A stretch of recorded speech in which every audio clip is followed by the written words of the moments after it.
नमस्कार, स्वराज्य वायच्या यूट्यूब चॅनलवर स्वागत आहे। मी अंकुश पवार, ठाणे शहर प्रतिनिधी, स्वराज्य दूत या न्यूजपेपरचा ठाणे शहर प्रतिनिधी। आपल्याला ठाण्यातून मतदानाचे बातम्या आपल्यापर्यंत पोहोचवत आहे। ठाण्यामध्ये मतदानाला सुरुवात झालेली आहे। त्याचबरोबर ठाण्याचे भाजपचे विद्यमान आमदार त्यांना पुन्हा संधी मिळालेली आहे।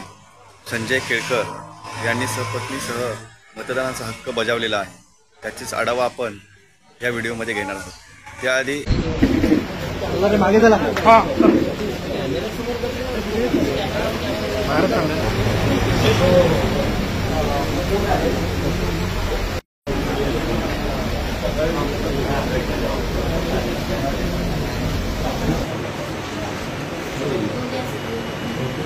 सर तिकडनं एक शोधा ना सर, तिकडनं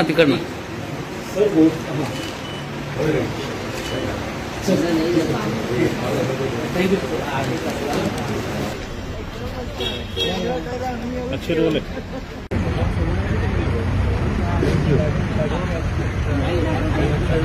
ठाण्याकडे लागलेला आहे सर, समोर बघा। उत्सवाला सुरुवात झालेली आहे। तुम्ही मतदान सकाळी सकाळी केलेलं पाहिजे। निश्चितपणे हा ठाणे हे आता मुख्यमंत्र्यांचं आहे।